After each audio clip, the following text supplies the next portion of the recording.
Salam uşaqlar, bugünkü dərsimiz kənd təsərrüfatıdır. 19-cu əsrin ikinci yarısında baş verən hadisələrdən danışacağıq. Kənddə kapitalist münasibətlərin inkişafı başlığı ilə başlayaq. 1870-ci ildə kənd təsərrüfatları haqqında Şimali Azərbaycan kənd təsərrüfatı baş vermiş. Əsas dəyişikliklər bunlar. Kəndlərdə kapitalist münasibətlər inkişaf etməyə başladı. Sahibkarlara məxsus torpaqlar alqı-satqı obyektinə çevrildi. Texniki bitkilərə tələbatın artması bu sahədə sənaye müəssisələrinin yaranmasına və əkinçi və texniki bitkilərin becərilməsini genişləndirildi. Torpaq işində muzlu əməyin tədbiri genişləndirildi. Təsərrüfatda qızılboya, tütünçülük, pambıqçılıq, üzümçülük kimi sahələr artıq yüksək səviyyəyə çatmağa başladı. Təsərrüfatın müxtəlif sahələrində ixtisaslaşma baş verməsi ilə feodalizmə əsas olan qapalılıq aradan qaldırıldı, suvarma sistemi yenidən quruldu. Bu dövrdə qolçamaqlar var idi. Qolçamaqlar kimlər idi? Muzlu əməklə məşğul olan kənd burjuaziyasıdır, yəni fermerlərdir. Sahibkar kəndlər arasında təbərrükləşmə sürətlərində az torpaqlı kəndlərin sayı çox idi və ortabab kəndlər isə müəyyən bir qazanc vasitəsilə torpaqları ələ keçirilərək qolçamaqlara çevrilmişdilər və bu da yeni bir sinif olan qolçamaqların meydana gəlməsi demək idi. Yeni texniki alət, ilk traktor və maşın tətbiqinə başlanıldı. 1870-ci ildə kəndli islahatlarından sonra kəndlərin əksəriyyəti dövlət kəndləri təşkil edirdi. Sayıca az olan sahibkar kəndləri isə sayı çox olsa da əksəriyyəti az torpaqlı və heç torpaqsız kəndlər idi. 1853-cü ildə dövlət kənddən köçmə hüququ ləğv edildi və 1840 və 70-ci ildə islahatları isə onlara aid edilmədi. 1980 və 90-cı ildə sahibkar kəndlər arasında təbəqələşmə güclənməsi nəticəsində torpağın satın ala bilməyən az torpaqlı kəndlər vəziyyəti ağırlaşdı və maliyyə və hətta yəni əsasən malcəhət və bəhri vergi ödəməyə də davam edirdilər və çətinlik çəkirdilər bunda. Müvəqqəti mülkiyyətli sayılan kəndlərin bir hissəsi muzlu fəhlə kimi kəsbkarlığa mövsümü işləməyə başladılar. Torpağı ala bilənlər varlanaraq qolçamaq fermer təsərrüfatını yaratdılar və onlar demək olar ki, fermerə çevirdilər. Qolçamaqlara aiddir. Sadəcə az olsa da böyük torpaq sahələrə malikdirlər.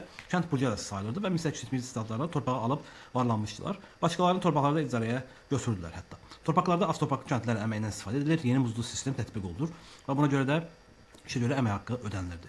Ümumi taxılın çox hissəsi onların təsərrüfatının payına düşürdü. 1982-ci ildə kəndlərin həyat səviyyəsi suvarma suyunun qədərindən asılı idi, yəni olmasından asılı idi. Buna görə də suvarma işini almaq üçün 1890-cı ildə Qafqaz su müfəttişliyi yaradıldı. Əkinçilik və maldarlığa baxaq, 1982-ci ildə Azərbaycan təsərrüfatının yenə də Rusiya sənayesinə xam mal ödəməsi üçün yönəlmişdi. Azərbaycanda Rusiya üçün xam mal satış bazarı olaraq qalırdı. Bu dövrdə Azərbaycan iqtisadiyyatının əsas yer tutan kənd təsərrüfatı idi, əkinçilik və maldarlıq idi, yəni. Bu dövrdə kənd təsərrüfatının kapitalist inkişafına aşağıdakı amillər şərait yaratmışdı. Ticarət əkinçiliyinin inkişafı, torpaqların alqı-satqı obyektinə çevrilməsi və torpaq icarəsinin muzlu əməyin tətbiqinin genişlənməsi. Daha sonra tütünçülüyə baxaq, 19-cu əsr ortalarında yeni bir sahə kimi inkişaf etməyə başladı. Ən çox Zaqatala dairəsi, Quba və Şamaxı qəzalarında əkilirdi. Cənubi Qafqazdakı bütün tütün fabrikləri Şimali Azərbaycanda yerləşirdi. Osmanlı dövlətinə gətirilən Trabzon və Samsun növləri üstünlük təşkil edirdi. Xaricdən gətirilən tütün üzərində yüksək gömrük qoyulması ölkədə bu sahənin inkişafına təkan vermişdi. Daha sonra yerli xam mal əsaslanan ilk tütün fabriki isə Şəkidə açılmışdı. İndi üzümçülüyə baxaq, 19-cu əsrin əsasən də 20-ci əsrdə biz görəcəyik ki, bağçılıqda əsas sahənin birinə çevrilmişdi. Yerzayotbel, Şamaxı, Göyçayda böyük üzüm bağları salınmışdı. 19-cu əsrin son 10 illiklərindən başlayaraq şərab istehsal edən müəssisələr yaranması onun inkişafına səbəb olmuşdu. İndi qızılboyaya baxaq, 1960-cı ildə Şimali Azərbaycan istehsalı sürətləndi. İnkişafı Rusiya toxuculuq sahəsində ona tələbatı artması ilə bağlı idi. Əsas istehsal mərkəzi Quba qəzası idi. Becərilməsində kişi və qadın muzlu əməyinin tətbiq olunurdu. Plantasiyalara Cənubi Azərbaycan gələn soydaşlarımız da muzu işçi kimi çalışırdı. Və 1869-cu ildə süni boya arazinin kəşfi istehsalı ilə tənəzzül etmişdi. İndi biyan kökünə baxaq.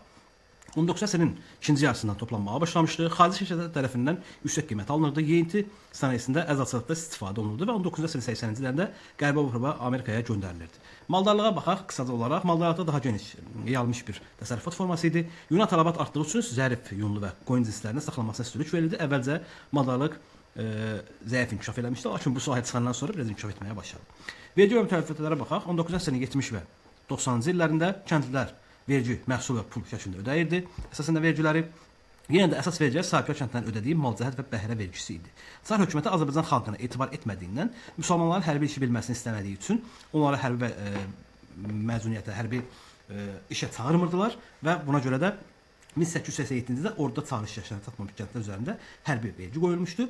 Çar Rusiyası müsəlmanlardan yalnız sadəcə olmadıqlarını hərbiyə çağırırdı, yəni hərbi qulluğa çağırırdı. 1982-ci ildə Azərbaycanda, yəni Şimali Azərbaycanda vergi və mükəlləfiyyətlərə baxsaq, hərbi vergi 1887-ci ildə hərbi xidmət əvəzində ödənilən vergi idi. Malcəhət ümumi məhsulun onda bir hissəsini təşkil edir və bəhrə suvarma quyuları, yəni suvarma sistemləri üçün alınan vergi idi. Ümidvaram sizin üçün faydalı olacaqdır. Dərsimiz bu qədərdir. Qısa mövzudur. Lakin ola bilsin qəbulda istifadə olunsun bir xronologiya kimi. Oldu, sizə uğurlar arzulayıram.